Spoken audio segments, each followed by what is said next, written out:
Hello, Michael. Michael Lister. You and I have something in common. We're kind of celebrating birthdays of sorts. John Jordan being around for 25 years, Harry Bosch being around for 30. We want to talk a little bit about how we went from this guy right there to this guy. I'm sure you have some pictures you don't want to share, just like Definitely. me. But it's interesting. I think for probably the question we've been asked most often in our career is like, how'd you get your first book published? But now, as kind of the silverbacks of the business, more often I get asked, how did you sustain these characters for so long? And, which means sustaining an audience and having an audience that wants to come back. And we somehow both been able to do it. And this could be a very short interview because to me, a lot of the answers, it's mystical. I don't really know. Right. But I'm going to throw it to you first. How come we're still reading about John Jordan 25 years down the road? It is a great question, and it does, I think, only have a partial answer. I think you're right about part of it is mystical because the writing process, creative process is somewhat mysterious. And I would think it'd be the same for you, but when I started, I had no idea 25 years later. And like for me, it's actually 28 years of writing about John Jordan, 25 since the first book came out. First Bosch book came out in 92. Is that right? Yeah. How long did you work on it before it was published? I probably overwrote it because I knew nothing about the world of publishing, and it was before the internet. So you had to buy books like the Writer's Digest, things like that. So I spent 4 years. Probably the first time I put the name Harry Bosch down on a computer screen was 4 years before I was holding a book. And when I look back on my career, it's probably one of the regrets is that I didn't know anything. And so I kept rewriting. And I came from the newspaper business where you didn't necessarily trust the editing. You trusted your editor. There was a relationship there, but oftentimes you go home from work and then read the paper in the morning. And it's like, I didn't write that. Right. And so I was a little bit of a feral cat, I guess, about publishing. And so I didn't know how close you become with an editor and how, I've written 37 novels and 37 for 37, they got better in the editing process. But that was when you say you had no idea this character could last 25 years. I had no idea mine could last 30 years and no idea what awaited me in the world of editing and publishing, which was all very positive and part of the answer to why this was sustained. Yeah, I mean, I knew nothing about publishing, knew nothing at all, and just fell in love with crime fiction, wanted to be a novelist, a crime novelist, and just started the process. And I was looking for what would be an interesting day job for a character who was going to be a detective, was his main mission, his vocation. But I just wondered, like, what would be good. And I don't think anybody at that time had done a prison chaplain. And I was in the unique position that I was just about to become a prison chaplain at that time. And something I'd never considered. I just finished my graduate degree in theology, and I thought I would teach. I knew I wanted to write. I knew I wanted to do multimedia kind of stuff, but I didn't really know. And as they do, I live in a rural area, and they built this huge state facility here that eventually became the largest in the state of Florida. And I went out with a group of guys to just ask how we could help, what we could do. Could we do, life skills programs, classes, that kind of thing. And the chaplain looked at me and said, "You need to be doing this." And I was shocked. It had never crossed my mind. I think maybe hospital chaplaincy had crossed my mind or law enforcement chaplaincy, but not prison chaplaincy. And 2 weeks later, I was doing it. And part of the reason I took the job was I had started developing the character of John Jordan, and I wanted to give him a unique position. At the time, I was the youngest chaplain in Florida, and there was only 100 of us in the entire state. So I thought, this is something different. This is unique. he had a law enforcement background, it had some cases in Atlanta, and come back to the Panhandle, put his life back together, or try to. His dad had been the sheriff of this small Panhandle county. And so that's what I started with. And it's so funny because at the time I was thinking in my mind, maybe it'll go 10 books. Maybe I can squeeze out, enough ideas, enough research. And on the chaplaincy, the prison side of it, I felt like I was living the research. The state of Florida was paying me every day to go in and learn. And I was hearing confessions from inmates, and I was seeing the crimes that took place in there, but then also reading about and hearing firsthand the crimes that they were convicted of. And so that's how it all started. And I had no idea what would happen or where it would go, but those first books have a lot of the prison system and chaplaincy in them. And then that was never a good fit for John Jordan. He was not comfortable with organized religion. He was not comfortable in that position, and which I liked. I liked the tension of that. But eventually he returns to full-time law enforcement. And so that's just one of the ways in which I feel like the series has been able to sustain what it has, because there's been a lot of changes in John's life, and they're reflected in the books. Yeah, I think well, I'll talk about that in a second, but in your answer, or your what you were just talking about, we both agree we knew nothing about publishing, but it sounds like we both knew the genre pretty well. Like, you got to be I think it's Malcolm Gladwell says you got to do something 3,000 hours before you're good at it. Well, you probably got to read 3,000 mystery novels to really understand what you're doing. And so it looked like this guy who knows nothing about publishing knew enough to say, I got to try to find a unique way into this world. And as you said, I don't know of it. I mean, there's the Father Brown series and stuff like that, but has there been a prison chaplain, especially one who is conflicted about religion itself or spirituality? And so it looks like you did have that kind of like grand scheme or plan, that this is my way in. Right. Yeah. And I think, I forget who said it, but writers or readers move to emulation, and so we read something that moved us, maybe changed us in some way, and we're like, I want to do that. I want to recreate that for myself and others. And I think it was, and it may still be, I'm not sure about this, but at the time, I think it was the first ecclesiastical clerical sleuth in a hard-boiled detective novel. So anyway, I thought it had some uniqueness, and that works for and against, a series, obviously. But in terms of being well read, when it comes to a series character, and there's so many out there's so many great ones, but there's 4 guys that have been the greatest influences on me. And it started for me in college reading Robert B. Parker, the Spencer novels. And that I had read, Agatha Christie and different ones, but that was where, and Parker was my entrance into the genre. And then from there, I went back to Chandler and Hammett and, everybody. But so there was him, and then there was James Lee Burke. There was you, and there was Walter Mosley. And in terms of series characters and what they did, that has been a lot of my blueprint.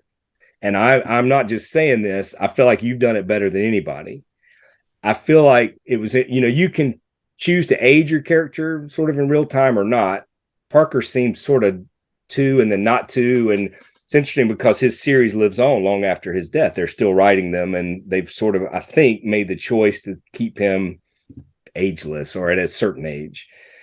I love what James Lee Burke does. I love what you've done and what Walter Mosley's done. And I feel like I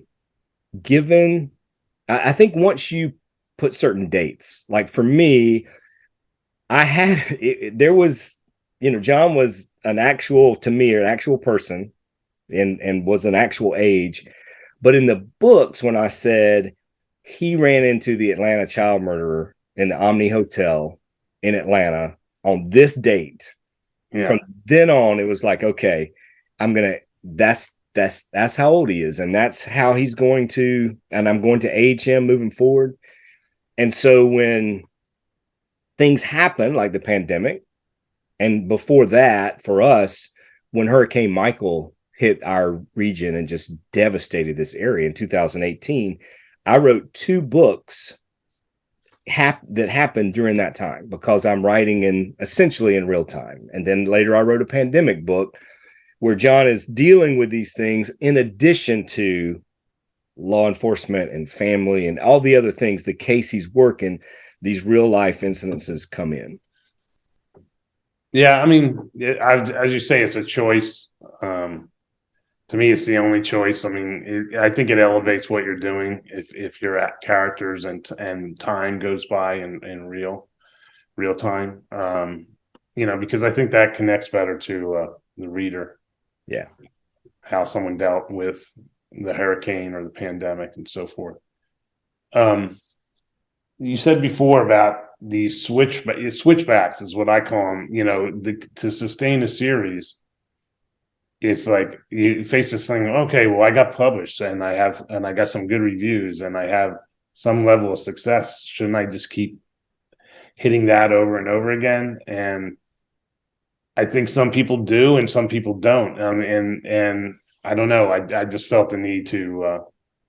I don't do it every time. I usually about every 5 or 6 books in the Bosch series, something happens. I think swings it into a new direction. Not gigantic direction, but finding out he's a father, quitting the police department, things like that. That to me give it new life. And how many? I can't remember how many books ago it was, but it's a very long time ago. I was convinced Bosch was about to be PI, and he was for those 2 books, and they were written in the first person, but such a different. And I was like, okay, this is going to be the direction of the series, and then it changes again and again and again. So I like that. And one of the things I think that's critical to sustaining a long series, is sustaining our interest in it, right? As the writer. So I feel like if you're not doing that, and if we're not doing some of these things we're talking about, then our interest might wane. And if it does, then I think the readers is definitely going to. Yeah. I mean, so talk about, because you and I have done the same thing, that in order to keep John Jordan and Harry Bosch going, we don't write about him all the time. Sometimes there's an instinctive thing that let him push him to the side, write about something else, and maybe the batteries recharge. And that's one of the things. I mean, it would have been good if we had Lee Child here to talk about how he's written the same character without going off and doing something else and sustained it at a high level. Right. It's like, I've written 37 books, but I still look at him and go like, God, how do you do that? I need to get away from my character, and you've done that as well. Yeah, I've started a new series recently. It's interesting because some of their past reminds me of Bosch. They are PIs in Panama City. They're a brother and sister, foster brother and sister team who grew up in children's homes, in foster care, had very difficult lives. And when they got to be teenagers, they were actually taken into a really good home, a really good situation for the first time in their lives. And the family that took them in had an older daughter who was in college at the time, and she goes missing, just vanishes off the face of the earth. And the family's just devastated, and then they no longer have to give what these two need, and so they go back into the system. But they've been obsessed with finding what happens to her. And they've become these experts in missing persons cases. People come to Panama City Beach to vacation and they disappear. Burke and Blade is who they call in. And there's such a contrast because I made the decision early on to make John a family man. His dad, who is the sheriff of the county, where he grew up in, they're very close. They work closely together. he's been married for many, many, many years. He has children, and over the last several novels, they've actually, because of the cases he's worked, taken in more children because they've been orphaned or abandoned or something happened where they needed a place to go. And so they've taken them in. So the contrast of those two series and those two series characters is so drastic that it's interesting to explore. And so after I've done Burke and Blade for a while, I'm always ready to come back to John Jordan. And I never do too many books. I have done more than one before, but I only do one or two, and then I always come back to John Jordan, which I consider to be my main series. Yeah, and you kind of feel when you come back energized about it, which is makes it fun. I mean, it's all about, obviously it's about what the reader wants or reader gets and so forth, but you really have to think about what sustains you as a writer over 10 months or however many months it takes to write a book. Right. You got to make sure that 10 months is going to be fun, is like a shorthand way of saying, fulfilling and all, Right. and all the different things you get out of writing on a day-to-day basis. And so when I haven't written about Harry Bosch for a while, I know I'm going to dive into this and it's going to be fun. It really is. So I've done that. I've done a prequel. I've actually done 3 prequels, and I don't feel like many people do that.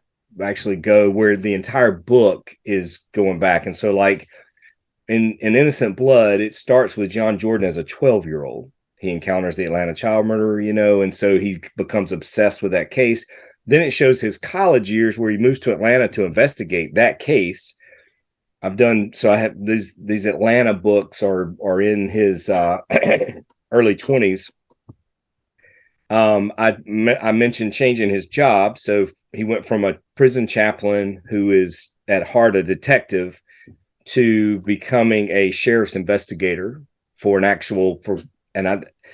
I did that, I moved the series out of a fictitious town to an actual town, actual county, where he works at the actual sheriff's department.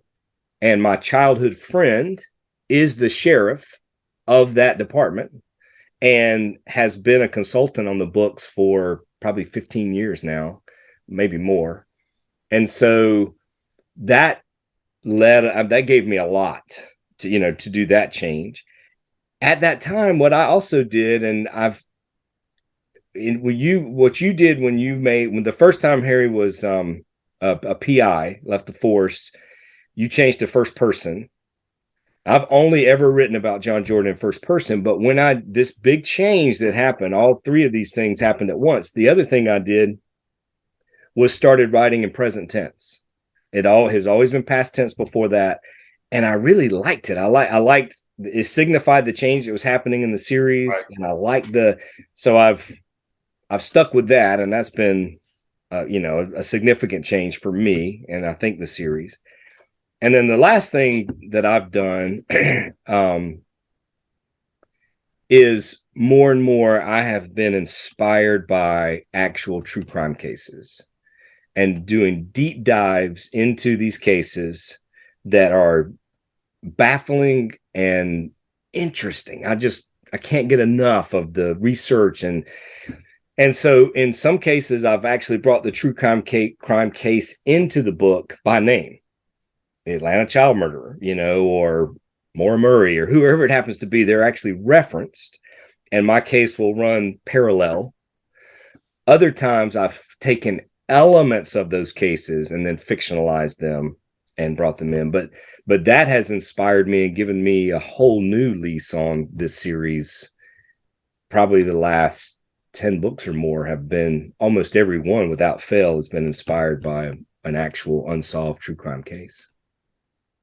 Yeah, I might be just on the arc right behind you on that. The last book I published, Desert Star, was the first one that I can remember in a long time that was the crime part was inspired by a real case. That was, the family, or yeah, the family. the family that went missing and then was found buried in the desert, which is such a horrible crime. Mm. That's where that came from. Most of my books are inspired by something true, but it's not something that's hit the media. Usually a story that comes from one of my consultants, Right. telling me something that's pretty interesting. And then it goes from there. Yeah, that's that's pretty interesting. Where you change along the road in terms of inspiration, where you find it, how you get it. Yeah, we have access to so much now. I mean, that's the thing. When I first started, 94, the research was so different, like you said, and just the explosion of true crime media, podcasts and books and movies and television series. And of course the internet, there's just nothing we can't find. And then having, like you've had, I've been fortunate enough to have some consultants in certain specific areas, law enforcement, forensics, legal consultants that make all the difference to try to be as accurate as possible while still telling an interesting and engaging story. Yeah, that's a lot to finesse there. You want the verisimilitude. You want your reader to almost subconsciously be nodding their head that this is true. This is how it happens. This is how it's done. But the flip side of that is being deadly accurate. It can be deadly boring. So if we've just revealed ourselves as not creative geniuses, that we get inspired by true stuff, but there is an art in that finessing of less is more when it comes to verisimilitude and trying to be as accurate as possible. I was telling you earlier that I've gone on the journey with you for every book. Now, I didn't start reading them in 92. I think it was a little later, maybe 93 or 4. I don't know. But in going on this journey, I trust you. And so when there's something in there, I know the research behind it. I know that it's accurate. I may look it up because I'm like, ooh, that inspired an idea I want to use or something. But I never question, and that kind of trust with your readership is invaluable. And I don't know of anybody that has it any more than you do, but you've earned it. That is the work over all these decades, and it being so good, and it's just so obvious, the research and your approach. And I think in a procedural, it is needed more and lends itself more to that. But you've earned it, and it's such a good thing to have. Well, thanks, and you have too. I haven't heard it put in that term of trust before, but you're right. You want, I always call about an empathic connection between the reader and the character, but it's really about trusting John or Harry, and therefore they're trusting you. That's a good way to put it. So let's do the finish with the usual cliche. So based on everything that we've talked about here, where are you going to go? Are we going to Sunday celebrate the 50th anniversary of John Jordan? I hope so. I in everything we've talked about, doing other things and coming back to the main series, I feel like it is sustainable. I feel like there'll be a lot of changes and other things will happen along the way, including some experimentation, maybe in writing style and whatever. But it's I think, a very rare and unique thing to write about a character for an entire life, for most of my adult life. And so I have no plans on stopping until I have to. If I run out of ideas or if it grows stale, then I might. But if that happens, who's to say that I won't come back to it later, eventually anyway. But right now, I feel like I'm as inspired as I've ever been. I feel like I have more resources than I've ever had. And so I have no plans on slowing down or stopping in any way. How about you? Well, I'm more than a few years ahead of you. So it was interesting. The book I just published I started writing it when I was 65, and it was also the end of a book contract. So I really, at the beginning, thought this might be my last book. For some reason, I don't view myself as someone who will write. We talked about Robert Parker and Elmore Leonard's another guy that comes to mind. Yeah. They wrote, to advanced ages, and they were keep doing it, and they were doing it on a high level. For some reason, I never think that I'm going to do that. But in the process of writing this book and putting Harry in yet another new direction, it's a direction I really want to explore. So I signed up for some more books. So in the short term, I'm still going to keep going, but I don't know for how long. Well, we have the luckiest job that we get to. Here's my home office. That's your home office. We get to do this, and we pull it out of our heads, and we get our different various inspirations come in, and then it comes out of our mind. But it doesn't make it any easier year to year, because you have to raise the bar every year, and so I think that's what I think in terms of like not thinking I'm going to be doing this when I'm 75. And so definitely for me, at least, the road is longer behind me than in front of me. But I feel like that's something you've told yourself quite a while, because I can remember you saying that when we were talking in like 2015 or something. And at that time, you were saying you wanted to get good at golf and you wanted to fish more.